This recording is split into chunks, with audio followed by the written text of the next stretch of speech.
नमस्कार दोस्तों, नमस्कार साथियों। मनोविज्ञान की श्रृंखला में आप सभी का हार्दिक स्वागत, अभिनंदन। तो दोस्तों, अपना एक टॉपिक चल रहा था समायोजन। समायोजन के टॉपिक में अपन अध्ययन कर रहे थे, चर्चा कर रहे थे समायोजन की अप्रत्यक्ष विधियों पर। तो समायोजन की अप्रत्यक्ष विधियों के क्रम में ही नेक्स्ट विधि जो है अप्रत्यक्ष विधि, जिसे आप सभी जानते हैं मेंटल मैकेनिज्म के नाम से भी जाना जाता है और जिसे ईगो डिफेंस मैकेनिज्म भी कहा जाता है। यानी ईगो डिफेंस मैकेनिज्म का मतलब अहम सुरक्षा प्रणाली और मेंटल मैकेनिज्म का मतलब मानसिक मनोरचनाओं के नाम से भी जिसे जाना जाता है। तो इसी क्रम के अंतर्गत दोस्तों, आज अपन एक जिस विधि पर अध्ययन कर रहे हैं, बहुत ही अच्छी और सबसे उन्नत, समृद्ध और प्रभावशाली विधियों के अंतर्गत इस विधि को सम्मिलित किया जाता है। तो याद रखिएगा कि मनोविज्ञान में समायोजन में जो जितनी भी अप्रत्यक्ष विधियां हैं, उन अप्रत्यक्ष विधियों में अगर कभी भी इस प्रकार का प्रश्न आता है जो सबसे ज्यादा उन्नत, समृद्ध, प्रभावशाली और किसी भी व्यक्ति के व्यक्तित्व के निर्माण में सबसे अहम भूमिका निभाने वाली जो समायोजन युक्ति है, उसको अपन कहते हैं मार्गांतीकरण, सब्लिमेशन। तो देखिए दोस्तों, मार्गांतीकरण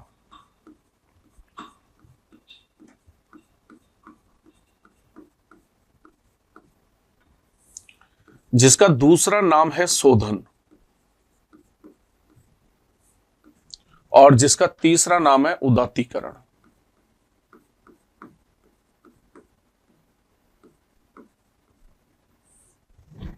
और जिसे अपन अंग्रेजी में कहते हैं सब्लिमेशन।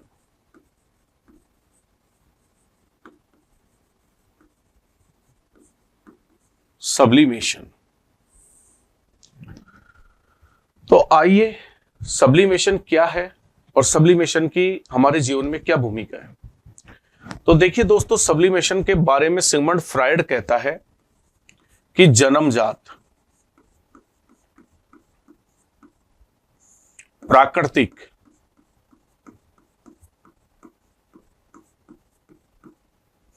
जन्मजात प्राकृतिक भाव,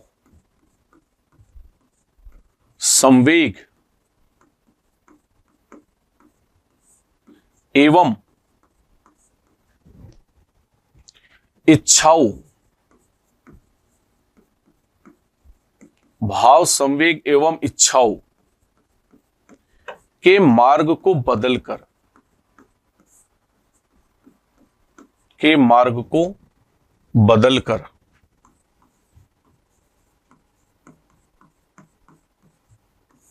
समाज के अनुकूल कर देना ही, समाज के अनुकूल कर देना ही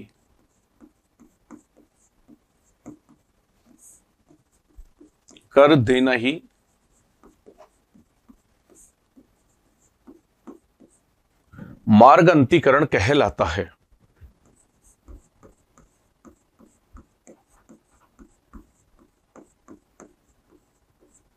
मार्गांतीकरण कहलाता है।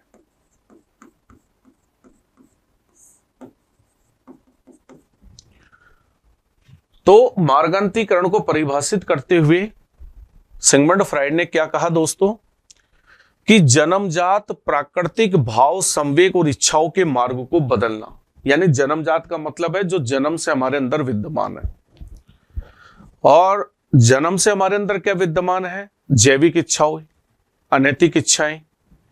क्योंकि जन्म के समय एक बालक के अंतर्गत क्या पाया जाता है? जन्म के समय एक बालक में क्या पाया जाता है? इड़ पाया जाता है, और इड़ हमारे अंदर अनैतिक इच्छाओं का क्या करता है? प्रतिनिधित्व करता है। जो भी अनैतिक इच्छाएं हैं उनका प्रतिनिधित्व इड़ करता है। यही बात यहां पर यह बात कही जा रही है दोस्तों, कि जन्मजात प्राकृतिक रूप से प्राप्त जो भाव हैं, जो संवेग है या जो इच्छाएं हैं, उनके मार्ग को बदलना, ठीक है, और मार्ग को बदल करके उनको समाज के क्या कर देना? अनुकूल कर देना ही मार्गांतीकरण कहलाता है। दूसरे तरीके से आप इसको कैसे समझ सकते हैं कि जन्म से विद्यमान कामुक प्रवृत्तियों के, जन्म से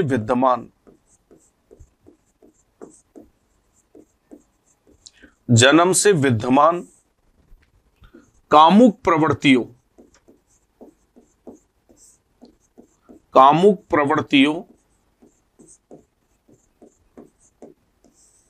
को समाज के अनुकूल बनाना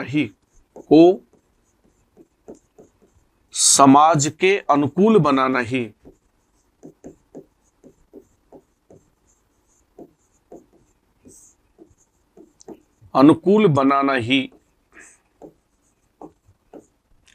मार्गांतरीकरण या शोधन कहलाता है। अनुकूल बनाना ही मार्गांतरीकरण या शोधन कहलाता है। यानी हमारे अंदर जो भी कामुक प्रवृत्तियां है, हमारे अंदर जो भी काम वासना है, तो जो हमारे अंदर विद्यमान काम वासना है, उस काम वासना का शोधन करना, मथना उसको, और मथकर, जिसको बोलते हैं साइकोलॉजी में शोधन करना, उसको मथकर उसका शोधन करके और उसे समाज के अनुकूल कर देना ही क्या कहलाता है? मार्गांतरीकरण या शोधन कहलाता है। और मैंने आपको यह भी बताया था कि मार्गांतरीकरण सबसे उन्नत, समृद्ध और प्रभावशाली समायोजन की विधियों में सम्मिलित होती है। तो यहीं पर इस चीज को भी आपको याद रखना है दोस्तों कि मार्गांतरीकरण वह विधि है, मार्गांतरीकरण वह विधि है जो सभी विधियों में या तरीकों में, समायोजन की विधियों में या तरीकों में सबसे समृद्ध,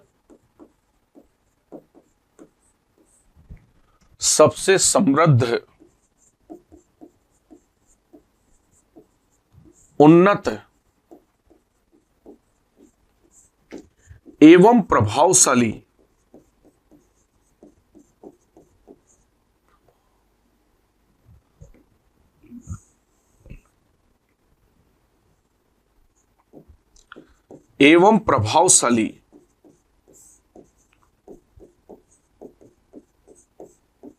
विधि मानी जाती है।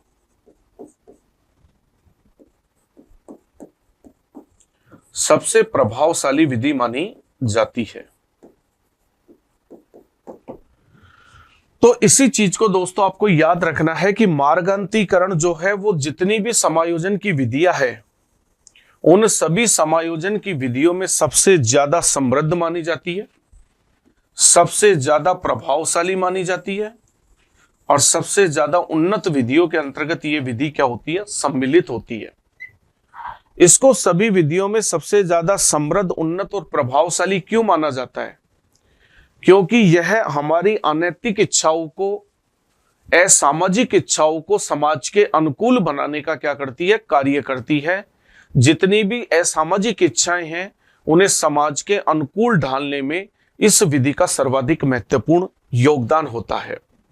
और इसीलिए देखिए कि अगर हम इसके उदाहरण के ऊपर बात करें तो इसका सबसे अच्छा जो उदाहरण माना जाता है वो माना जाता है तुलसीदास के द्वारा रामचरितमानस की रचना करना।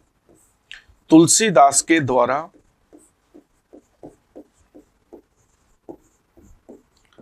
रामचरितमानस की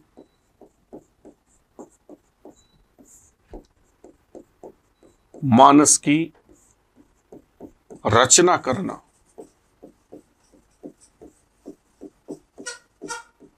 तो देखिए दोस्तों, कभी भी यदि परीक्षा में आपसे यह पूछा जाता है कि तुलसीदास के द्वारा रामचरितमानस की रचना करना किस प्रकार की समायोजन युक्ति है, तो यह युक्ति किस प्रकार की मानी जाती है? मार्गांतरीकरण। क्यों मानी जाती है? क्योंकि आप सभी को पता है कि तुलसीदास जी अपनी पत्नी पर बहुत आसक्त थे। तुलसीदास जी अपनी पत्नी पर बहुत आसक्त थे और एक बार उनकी पत्नी उन्हें बिना बताए अपने घर मायके चली गई, तो कहा जाता है कि तुलसीदास जी भी एक पल भी ना रुक सके और उसके पीछे के पीछे ही दौड़ पड़े, और पीछे के पीछे दौड़ करके कहते हैं कि अर्धरात्रि में, आधी रात में जब वो घर पहुंचे पत्नी के, तो कहते हैं कि कोई रस्सी वगैरह जो भी कुछ लटक रही थी उसे पकड़ करके वो छत पर चढ़े, और छत पर चढ़ करके वो पत्नी के पास में पहुंचे। और जब वो पत्नी के पास पहुंचे तो कहा जाता है कि पत्नी ने उन्हें बहुत बुरे तरीके से लताड़ा, बहुत बुरे तरीके से लताड़ा और बहुत बुरे तरीके से उन्हें खरी खोटी सुनाई।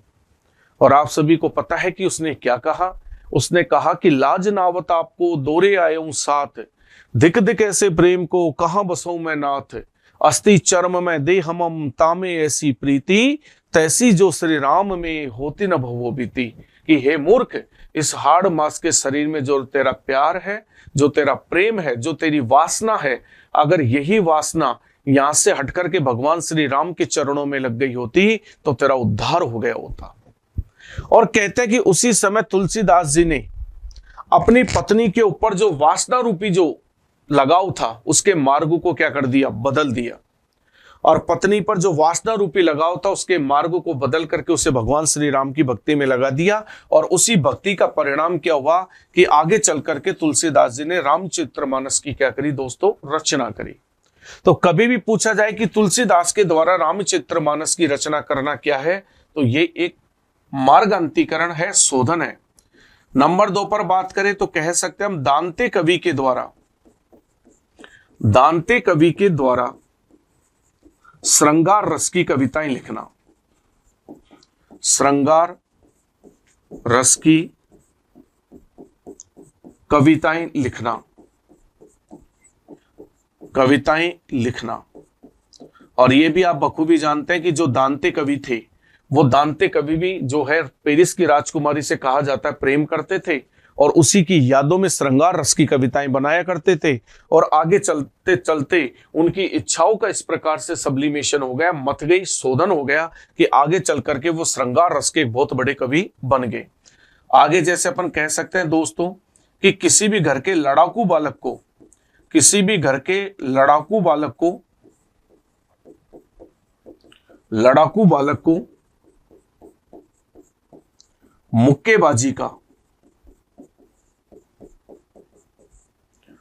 मुक्केबाजी का प्रशिक्षण देना। मान लीजिए कि हमारे घर में, परिवार में अगर कोई भी ऐसा बालक है जिसकी लड़ने की प्रवृत्ति बहुत ज्यादा है, आए दिन वो बालक किसी के साथ मारपीट करता है, आए दिन वो बालक लड़ाई झगड़े करता है, अगर हमें ऐसे किसी भी बालक की ऐसी लड़ने झगड़ने की अनैतिक इच्छा का यदि हमें परिमार्जन करना है, उसका शोधन करना है, तो उसके लिए हमें क्या करना पड़ेगा दोस्तों, उसके लिए हमें उस बालक को मुक्केबाजी का क्या दे देना चाहिए, प्रशिक्षण। क्योंकि जब उस बालक को मुक्केबाजी का प्रशिक्षण मिलेगा तो ऐसी स्थिति में उसकी अनैतिक इच्छाएं जो है उनका सब्लिमेशन होने लगेगा और अनैतिक इच्छाएं मुक्केबाजी या बॉक्सिंग के साथ में क्या होती जाएगी, जुड़ती जाएगी। और जैसे जैसे वो जुड़ती जाएगी तो वो बालक मुक्केबाजी की दुनिया में बहुत अच्छा प्रदर्शन करने लगेगा और उसमें जो लड़ने झगड़ने की जो प्रवृत्ति थी वो धीरे धीरे क्या हो जाएगी, कम। तो इसी प्रकार से देखिए दोस्तों कि जैसे गरीबों की सेवा करना, अपनी कामुक प्रवृत्ति का सब्लिमेशन करने के लिए गरीबों की सेवा करना, तो गरीब जो भी लोग होते हैं उनकी सेवा करना, ये भी सब्लिमेशन ही है। इसके अलावा हम बात करें कि किसी भी प्रकार का कोई भी सामाजिक अनुकूल अच्छा कार्य करना, वृक्षारोपण करना, तो वृक्षारोपण करना भी जो है सब्लिमेशन ही है। इसी प्रकार मान लीजिए कोई भी धार्मिक कार्य करना, किसी भी प्रकार का कोई भी धार्मिक कार्य करना, तो किसी भी प्रकार का कोई धार्मिक कार्य करना भी जो है वो सब्लिमेशन का ही उदाहरण होता है। इसके अलावा यदि अपन बात करें तो कोई भी साहित्य की रचना करना, कोई भी साहित्य की क्या करना दोस्तों, रचना करना, तो साहित्य की रचना करना भी सब्लिमेशन में ही सम्मिलित होता है। इसके अलावा अपन कह सकते हैं कि कोई भी कविता कहानी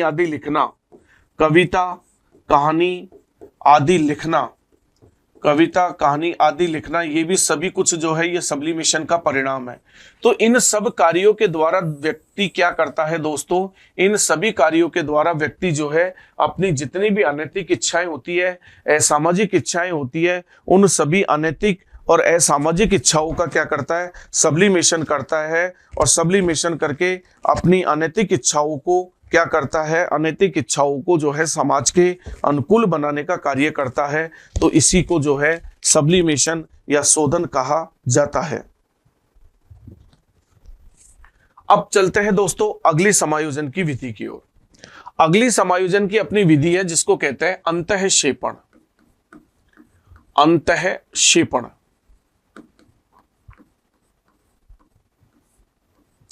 जिसको अंत निर्वेश के नाम से भी जाना जाता है।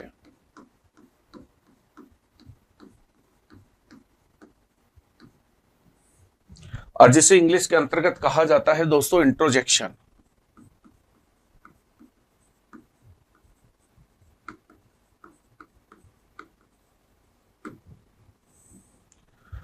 तो देखिए दोस्तों, अंतःक्षेपण क्या है, अंतःक्षेपण का हमारे जीवन में क्या योगदान है। दोस्तों, अंतःक्षेपण और तादात्म्यीकरण, आइडेंटिफिकेशन, दोनों समायोजन की विधियां लगभग मिलती जुलती सी है। इनके बीच में थोड़ा एक सूक्ष्म अंतर है, उस सूक्ष्म अंतर को पकड़ने पर ही जो है हम अंतःक्षेपण को समझ पाते हैं। जैसे कि तादात्म्यीकरण में तो व्यक्ति क्या करता है कि तादात्म्यीकरण में, आइडेंटिफिकेशन में तो व्यक्ति स्वयं को दूसरों के जैसा समझता है और स्वयं को दूसरों के जैसा बनाने का क्या करता है, प्रयास करता है। लेकिन अंतःक्षेपण में क्या होता है दोस्तों कि जब व्यक्ति का अहम किसी व्यक्ति अथवा पदार्थ को, जब व्यक्ति का अहम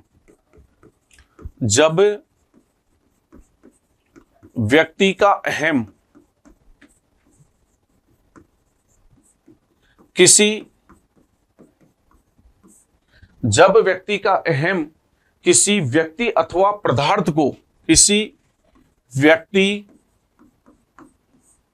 अथवा पदार्थ को, जब व्यक्ति का अहम किसी व्यक्ति अथवा पदार्थ को आंशिक अथवा संपूर्ण, पदार्थ को आंशिक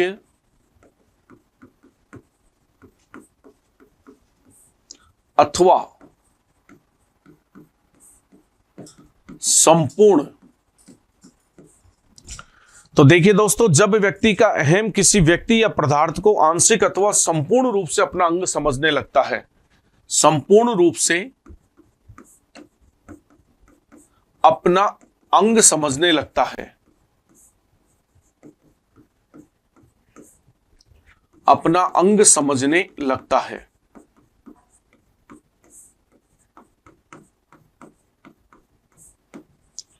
तो इसे ही अंतःक्षेपण या अंतर्निवेश या इंट्रोजेक्शन के नाम से जाना जाता है। यह विधि जो है यह प्रतीकात्मक रूप से किसी बाह्य पदार्थ को, यह विधि प्रतीकात्मक रूप से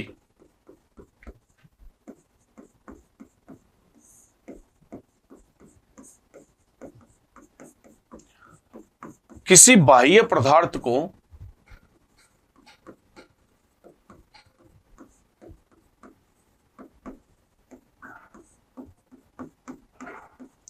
यह विधि प्रतीकात्मक रूप से किसी बाह्य पदार्थ को स्वयं में आत्मसात या विलय करने की, बाह्य पदार्थ को स्वयं में आत्मसात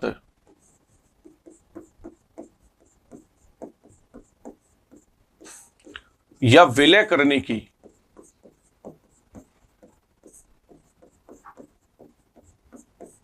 विलय करने की सुरक्षात्मक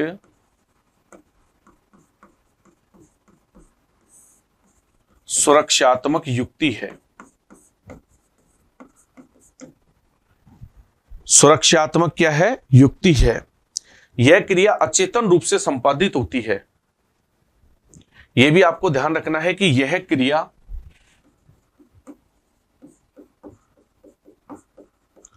अचेतन रूप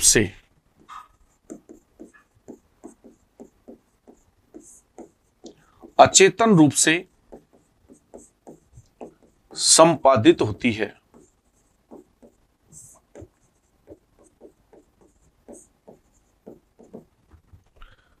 तो मैंने आपको बताया कि अंतःक्षेपण और तादात्म्यकरण दोनों लगभग लगभग समान है।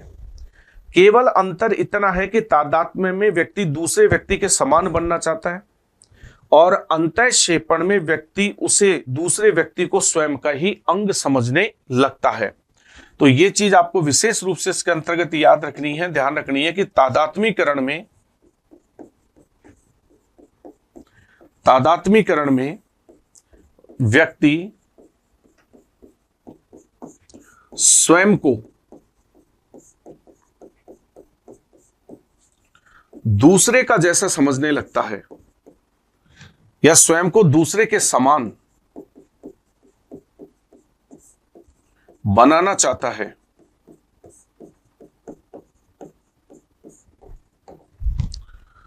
जबकि अंतःक्षेपण में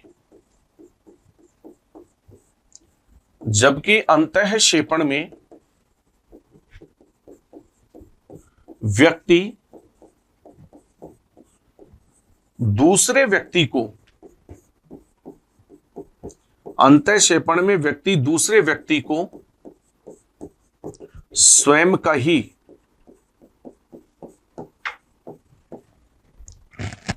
व्यक्ति को स्वयं का ही अंग समझने लगता है,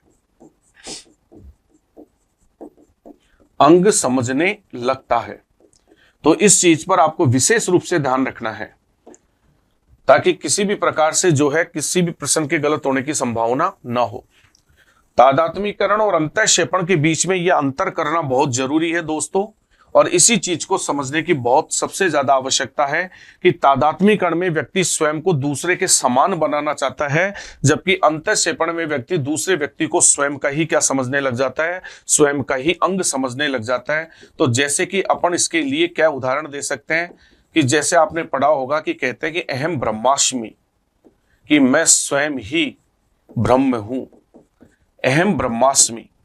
तो कोई व्यक्ति स्वयं को ईश्वर का अंग मान करके या ईश्वर को स्वयं का ही अंग मान करके ये बात कहता है कि अहम ब्रह्मास्मि, तो इसका मतलब वो किसका प्रयोग कर रहा है, अंतःक्षेपण का। तुम सदैव मेरे साथ हो। दूसरा उदाहरण हो सकता है जैसे तुम सदैव यानी हमेशा, तुम सदैव मेरे साथ हो, हम दोनों एक ही हैं, हम दोनों क्या है, एक ही है। तो इस प्रकार से व्यक्ति जो है अगर जीवन में कभी इन शब्दों का प्रयोग करता है, या लास्ट में जिसको अपन समझ सकते हैं कि तुम मेरे हृदय में रहते हो, तुम मेरे हृदय में रहते हो, तो इस प्रकार से अगर कोई व्यक्ति बोलता है तो इसका मतलब वो व्यक्ति क्या कह रहा है कि अहम ब्रह्मास्मि, यानी ईश्वर मेरा अंग है, मैं ईश्वर में ही समाहित हूं। तुम सदैव मेरे साथ हो, इसका मतलब क्या हो गया कि वो जिससे कह रहा है उसे अपने जीवन का क्या मान रहा है, अंग मान रहा है, अपने जीवन में अपने एक हिस्सा मान रहा है। हम दोनों एक ही हैं। एक ही का मतलब क्या है कि हम दोनों में किसी प्रकार की भिन्नता नहीं है। वह उसकी आत्मा को और स्वयं को दोनों को भी एक ही समझ रहा है। और तुम मेरे हृदय में रहते हो, हृदय में रहने का मतलब क्या है कि यहां पर भी व्यक्ति जो है वो स्वयं को जो है दूसरे व्यक्ति के साथ इस प्रकार से मिला रहा है कि दोनों के बीच में किसी प्रकार का कोई भेद नहीं रहे, और वो व्यक्ति दूसरे व्यक्ति को जिसको ये कह रहा कि तुम मेरे हृदय में रहते हो उसे ही अपना क्या मान रहा है, अंग मान रहा है। तो इस प्रकार से अगर कोई व्यक्ति व्यवहार करता है और इस प्रकार से कोई व्यक्ति व्यवहार करता है तो उसको हम कहते हैं अंतःक्षेपण।